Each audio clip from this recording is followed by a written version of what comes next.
Welcome to the design guide for our new mobile bottom expander unit.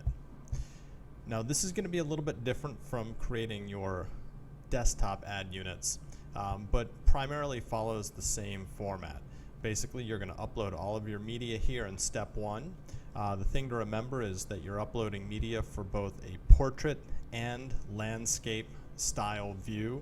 So you're going to have separate images for your portrait media footer versus your landscape media footer, your expanded portrait media, as well as your expanded landscape media. So basically, instead of just uploading a collapsed and expanded container image, you're going to do 4 of them, 2 for your portrait, collapsed and expanded, and 2 additional for your landscape, collapsed and expanded. So you'll notice here, while you can create these to be any size you want, we kind of have a recommended size that will sort of look good on just about all mobile devices. So basically these are all designed for Retina display, which means that you're basically going to upload images at 2 times the image size as you normally would. They're going to get compressed down so that they look ideal on all mobile devices. So for instance, we recommend creating a footer portrait media at 600 by 400, 640 by 100 for Retina display. The actual size of that image once it's viewed on a mobile device is going to be 320 by 50. If you wanted to make a larger footer footprint, for instance, and do it 320 by 100, you would upload an actual picture, actual pixel image of 640 by 200 to accommodate for that extra. So basically you're just doubling whatever the dimensions that you want to have in here, and you can figure that down here in your settings. So basically your first setting is asking you how many total slides you want. If you're just looking for, one image to expand up and you're done, you'd set this to 1, and we'll do a quick preview here. And you'll see here it previews up, and you basically have a 1 image expander that slides back down. If we wanted to add additional slides, let's say we wanted to have 3 different swipeable slides. Again, the ad expands up, and now we can swipe to the right, and then swipe back. And you can just drag and hold here in a desktop preview like we're seeing. If you want to get a very accurate idea of how this ad is going to preview, basically just pull up this URL on your mobile phone or smartphone while you're actually designing here, and continue to refresh that mobile view. Alternatively, you can download a mobile simulator like we have here, and this helps simulate the mobile experience in a preview window. Again, we just copied and pasted our preview URL into this simulator, and this lets you do things like, for instance, I'm going to rotate this to the right so we can see now we have our landscape images showing up instead of the portrait here. So let me flop that back. So a number of options for actually designing this and previewing it. Again, best case scenario is you have a mobile phone. Second best is downloading a simulator.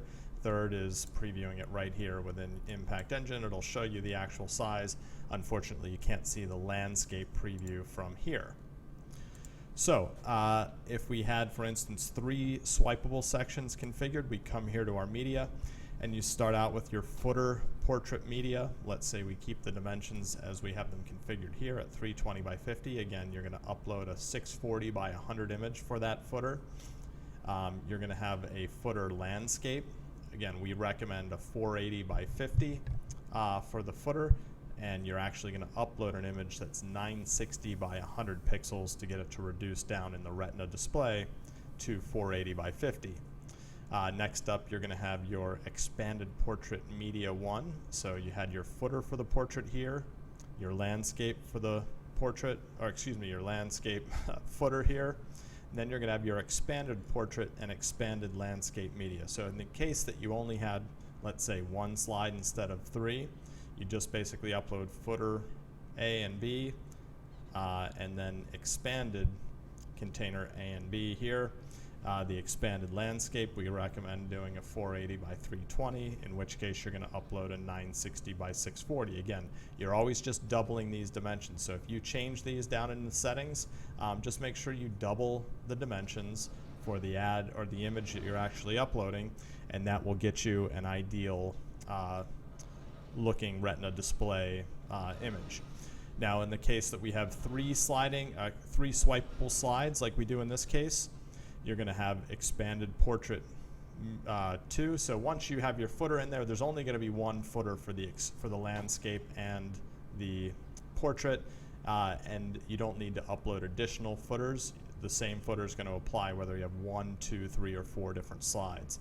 You're now just, if you have additional slides, you're just uploading additional expanded containers media for both the portrait and landscape. So you've got portrait media 2, landscape media 2, so you're tall and narrow or shorter and wide.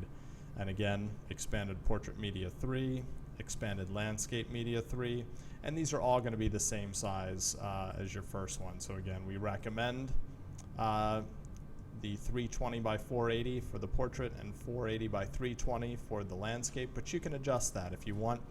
And again, we can't stress enough, upload images that are double the height and width as the pixel dimensions that you want. So once we get down here, we have portrait media 4 if you wanted it, and then you've got your close button image, so you can make that any size you like. You've got your optional video player poster image, so if you have a video in there and you wanted to as opposed to just having a default play button in there, some sort of imagery inside the video player before it plays, you can upload that here. You're going to make that the same height and width as your video player. And then finally, if you want video, you're going to upload it as an MP4 file, just like always. Coming down, step 2, your colors. You can have a background footer color or an expanded background color if you don't want to use transparencies, or if you do and wanted to have color behind them, you can do that here. Click-through URLs, the way these work are you basically have a click-through for each section. So because mobile devices are much smaller, we don't really need the configurable hit areas like we have on the desktop ad units. You basically have click-through 1, 2, 3, and 4 that correspond to each slide. You can put URLs in here. You can also put click to call, as opposed to putting a URL. If you have questions on how to do that, please contact us. But here's your 4 different click-through URLs. Basically, the entire expanded slide, is going to be clickable through to whatever you put in here or tap to call. Finally, your settings. You basically start out with the total number of slides you're looking for. Typically, you're going to have these auto-expand on initial render, so like we show in the preview here, ad loads and automatically expands up when they hit the page. User can click the close button to close it. Next up, limit auto-expand. Again, mobile units, you may or may not want to do this. We have this by default set to no. But you can limit and drop a cookie just like our other ad units.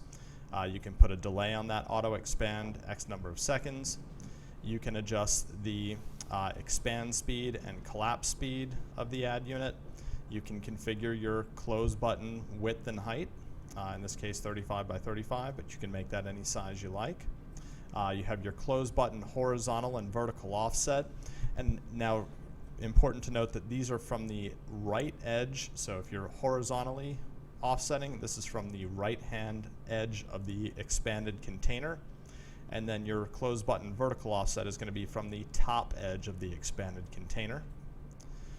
Would you like to include video? If you want, you simply say I'd like it to be on slide 1, 2, 3, or 4, or no video at all. So if I wanted to include a video on slide 1, I could do that, and now when I preview the ad, I'm going to see my video player here that can click to play. And now, depending on the device that it's being viewed on, this video may automatically go full screen if that device or that browser only allows full screen video. If it allows for in-ad video like this, it'll play here. Again, test it out on your devices, but it'll kind of optimized based on the device you're on. So again, video player, you can pop that in there or not. You can adjust the video player width and height. You can give that an offset again. Offset is from the left edge in this case for the video container. The left edge of the media container, so 10 pixels to the right is what this is, and 36 pixels down from the top for the vertical offset. You have your portrait collapse container width now. Now we're dealing with the height and width. We put these settings at the bottom because we generally think you should kind of leave these alone, but it's up to you. If you wanted to adjust the height and width of your portrait collapse container, you can do that. Right now it's 320 by 50. You could make that larger or smaller. Likewise, you have your portrait expanded container width and height, 320 by 357 in this case. And then finally, for size, you have your landscape container width, landscape container height, 480 by 50 in this case. And then you have your landscape, so that's for the collapsed, and then for the expanded container landscape, expanded container height and width here as well. Finally, do you want to add background colors behind your imagery for the footer or expanded containers? You can do that here. Right now they're defaulted to no. So that's the overview. Lots of new stuff in here. As always, if you have questions, call us at 866-467-2289. We hope you enjoy the new unit.